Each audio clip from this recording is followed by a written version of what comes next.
My family kept saying my wife was using her pregnancy to manipulate me, so I recorded them at my birthday dinner and sent the audio to everyone, including my pregnant wife.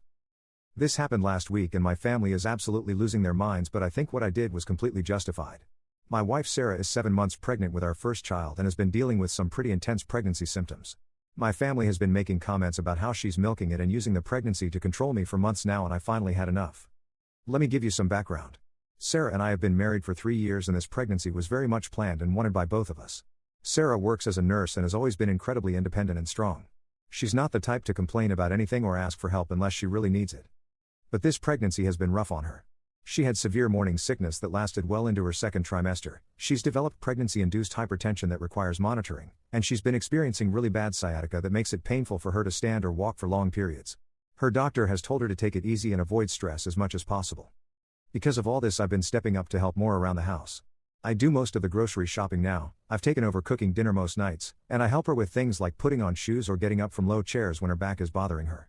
To me, this just seems like basic decency when your partner is growing your child and dealing with physical discomfort. But my family sees it differently. My mom Janet has been making comments since early in the pregnancy about how Sarah is taking advantage of her condition. She keeps saying things like women have been having babies for thousands of years without all this fuss, and back in my day we just got on with it. My dad Robert isn't much better.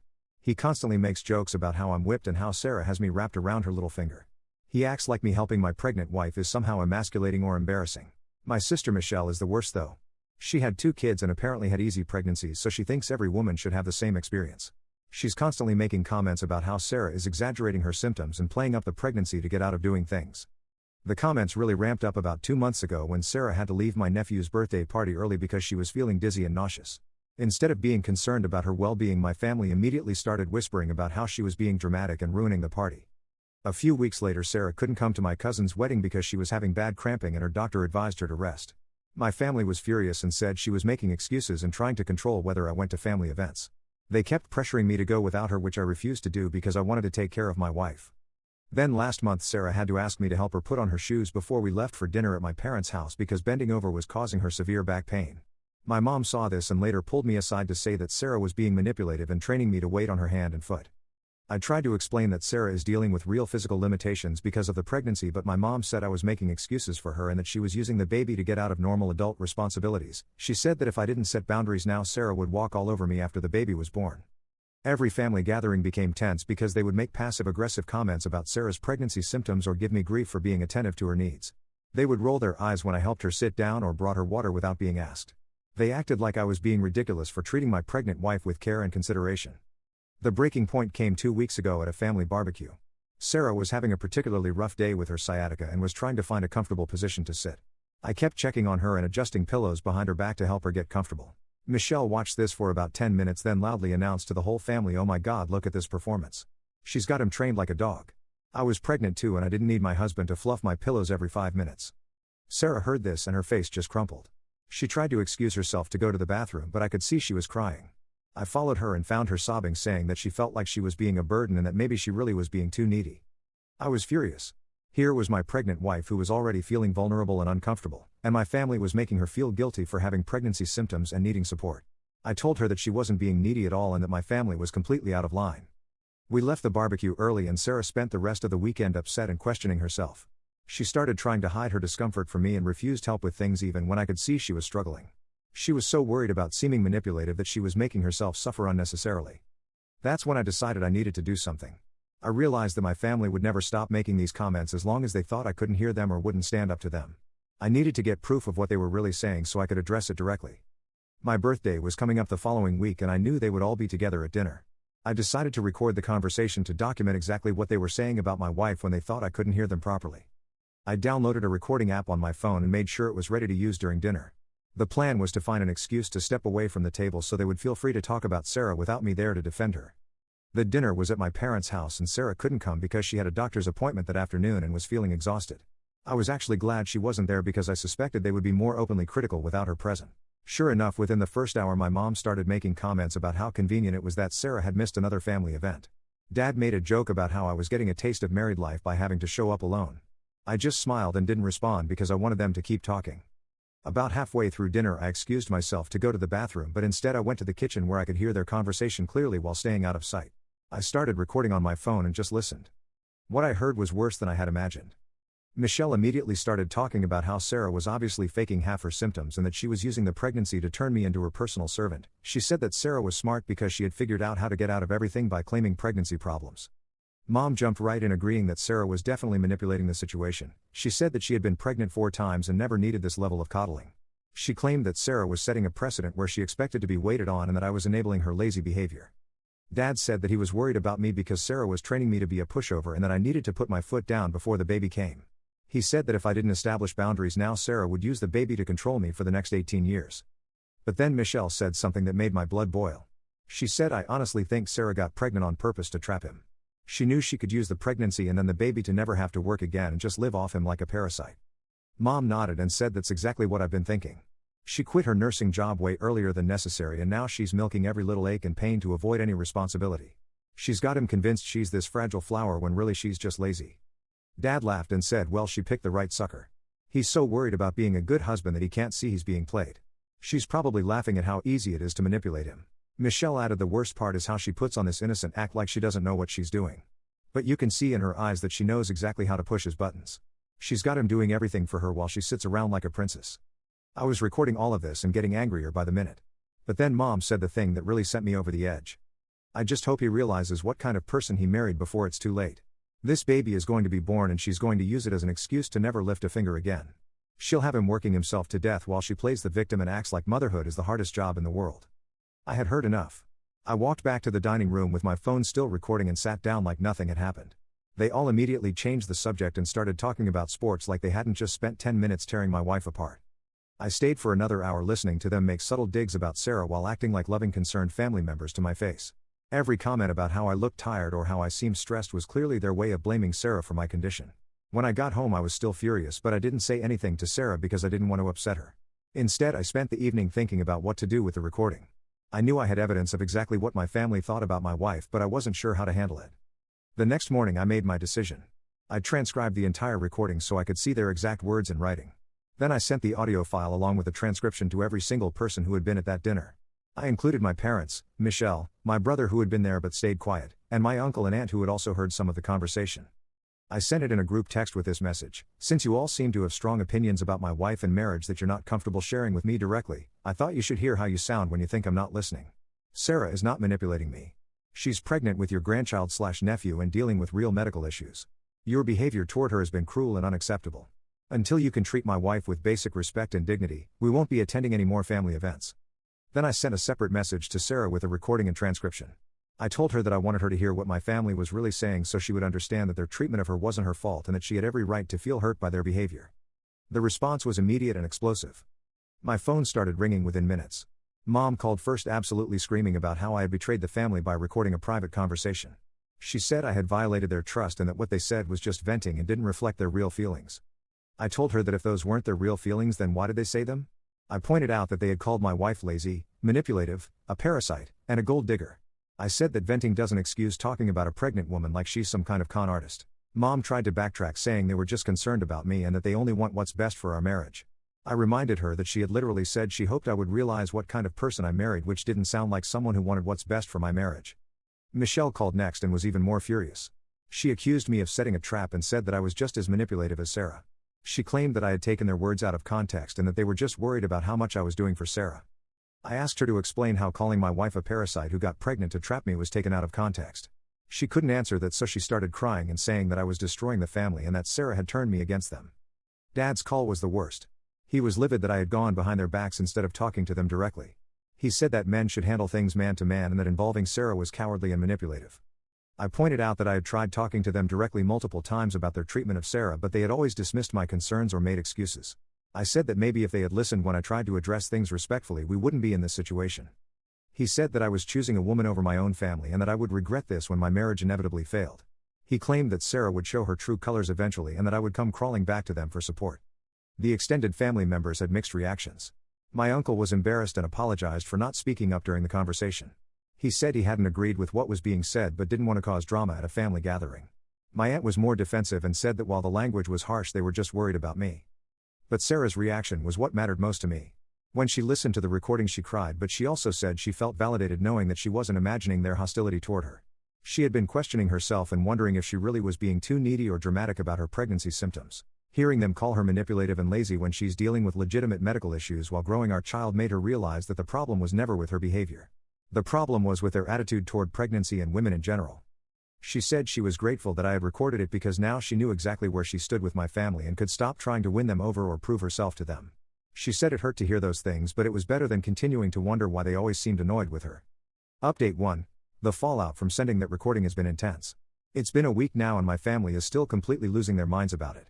But some interesting things have started coming to light that make me even more glad I did what I did. First, my brother Mark finally spoke up.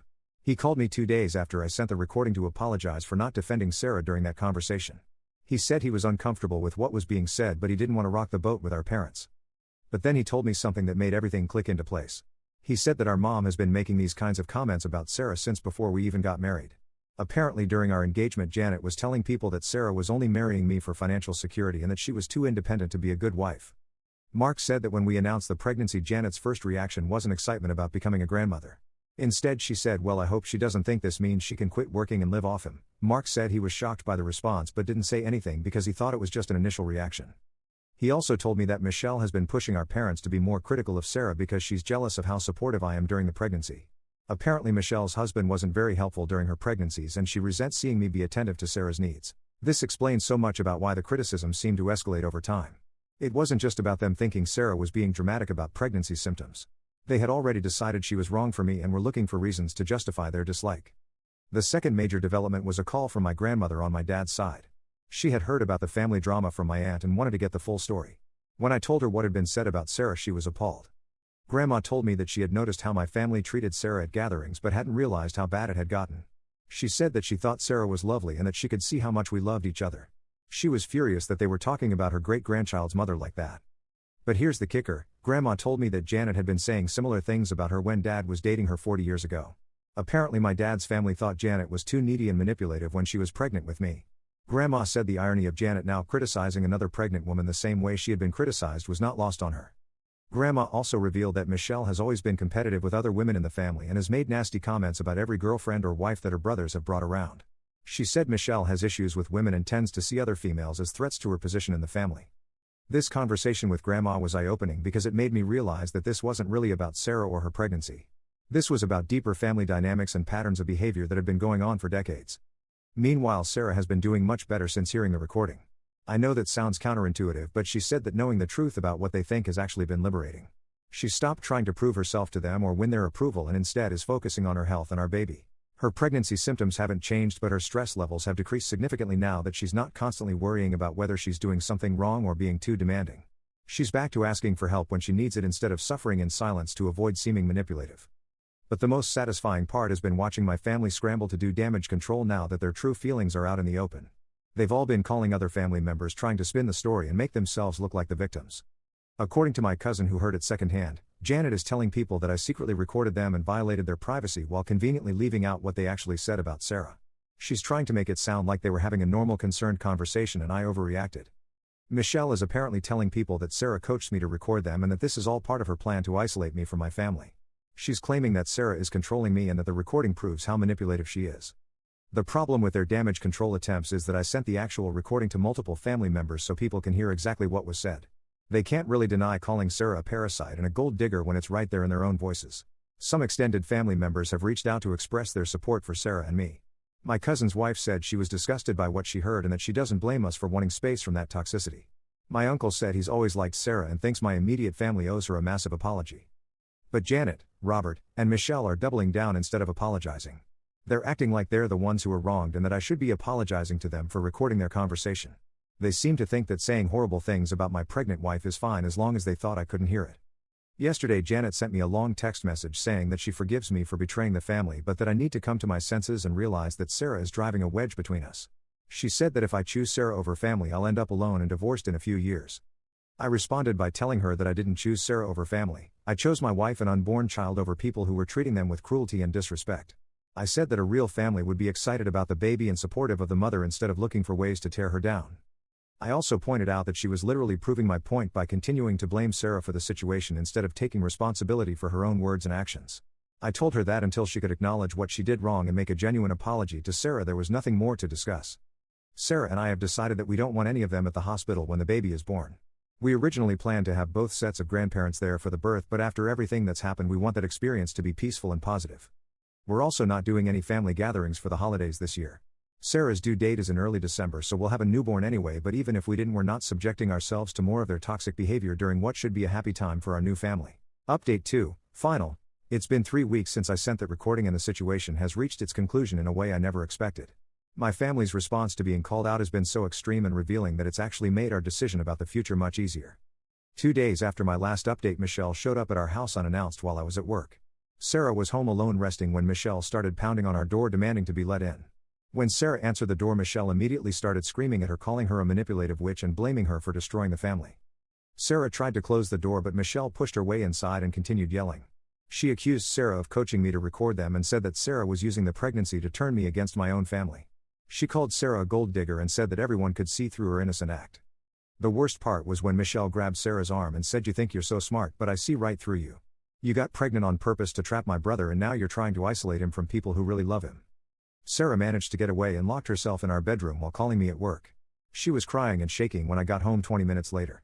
Michelle was gone by then, but Sarah was having contractions from the stress and we had to go to the hospital to make sure the baby was okay. Fortunately, the contractions stopped and both Sarah and the baby were fine, but the doctor said that kind of stress could have triggered premature labor. I was absolutely furious that Michelle had put my wife and unborn child at risk with her unhinged behavior. I immediately called the police and filed a report for harassment and trespassing. I also called Michelle and told her that if she ever came near my wife again, I would press charges and get a restraining order. She started crying and saying she was just trying to save me from Sarah's manipulation, but I hung up on her. When I called my parents to tell them what Michelle had done, their response was not what I expected from people who claim to love me. Instead of being horrified that their daughter had terrorized my pregnant wife, they got defensive and said Michelle was just emotional because she was worried about me. Mom actually had the audacity to say that Sarah was probably exaggerating what happened and that Michelle would never do anything to hurt a pregnant woman. When I told her that Sarah had contractions from the stress and we had to go to the hospital, she said that Sarah was being dramatic and using the baby to make Michelle look bad. Dad said that I was overreacting and that family members should be able to express their concerns without fear of police involvement. He claimed that Michelle was just passionate about protecting me and that I should be grateful to have family who cared so much. I told them that showing up at my house uninvited to scream at my pregnant wife wasn't expressing concern, it was harassment. I said that Michelle's behavior was dangerous and unacceptable and that I expected them to condemn it instead of making excuses for it. But they continued to defend Michelle and blame Sarah. Mom said that if Sarah hadn't caused all this drama by making me record them, then none of this would have happened. She said that Sarah was playing the victim and that Michelle was the one who deserved sympathy for being driven to desperation. That conversation made it crystal clear that my family will never change. They will always see Sarah as the problem and themselves as the victims. They're so committed to their narrative that Sarah is manipulative that they're willing to excuse dangerous behavior that could have harmed my wife and baby. The next day I sent them all a final message. I told them that Michelle's actions had crossed a line that could never be uncrossed. I said that anyone who would terrorize a pregnant woman and then defend that behavior was not someone I wanted in my life or my child's life. I also told them that their response to Michelle's behavior had shown me exactly what kind of people they really are. I said that grandparents who would excuse someone putting their grandchild at risk were not grandparents I trusted around my family. I made it clear that until Michelle faced legal consequences for her actions and they all acknowledged the harm they had caused, there would be no contact between us. I said that my wife and child deserved to be surrounded by people who loved and respected them, not people who saw them as threats to be eliminated. The response was immediate and predictable. I got angry calls and texts accusing me of choosing an outsider over blood family and warning me that I would regret this decision when my marriage fell apart. Michelle sent me a long rambling message about how she was only trying to protect me and that Sarah had brainwashed me against my own family. But the most telling response came from my dad, who said, "Fine, but don't come crawling back to us when she leaves you for someone with more money and takes half your stuff. We tried to warn you, but you chose to learn the hard way." Even in their final message, they couldn't help but reveal their true thoughts about Sarah. They still genuinely believe that my wife is a gold digger who married me for money and is using pregnancy to manipulate me. Nothing I could say or do would ever change their minds about that. The contrast with Sarah's family has been stark. When we told her parents what happened, they were horrified and immediately offered to help us get a restraining order if needed. Her mother said that no one should ever have to deal with that kind of treatment, especially when pregnant. Sarah's family has been incredibly supportive throughout this entire situation. They've never questioned her pregnancy symptoms or suggested that she's being manipulative. They treat her with kindness and respect and are genuinely excited about becoming grandparents. It's made me realize what a normal, loving family actually looks like. They disagree sometimes and they're not perfect, but they fundamentally care about each other's well-being and happiness. They don't look for ways to tear each other down or assume the worst about each other's motives. Sarah and I have decided to move forward without my biological family and focus on building our own family unit. We're surrounding ourselves with people who love and support us, including Sarah's family and the friends who have been incredible throughout this whole ordeal. Our baby is due in 6 weeks and we're both excited to start this new chapter of our lives. Sarah's pregnancy symptoms have actually improved since we cut contact with my family because her stress levels have decreased dramatically. She's sleeping better, eating better, and generally seems much happier. I don't regret recording that conversation for a second. It gave us the truth about what my family really thought and saved us from years of wondering why they always seemed to dislike Sarah. It also protected our future child from growing up around people who fundamentally don't respect their mother. Some people might think I went too far by recording them and sending it to everyone, but I disagree. They felt comfortable saying those things about my pregnant wife as long as they thought there would be no consequences. Making them face the reality of their own words wasn't cruel, it was necessary. To anyone dealing with family members who undermine or disrespect their partner, trust your instincts and protect your spouse. Family members who truly love you will want you to be happy and will treat your partner with respect. Anyone who consistently tries to turn you against your spouse or convince you that they're manipulative is showing you their true character. Your spouse and children should never have to endure abuse or harassment from your family members. Sometimes protecting the people you love means setting boundaries that other people think are too extreme. But those people aren't the ones who have to live with the consequences of toxic family dynamics. Sarah deserves to be surrounded by people who celebrate her and our growing family, not people who see her as a threat to be eliminated. Our baby deserves grandparents who are excited about their existence, not people who see them as a tool of manipulation. We're building something beautiful together and we're not going to let toxic people poison it with their negativity and conspiracy theories. Sometimes the family you choose is more important than the family you're born into.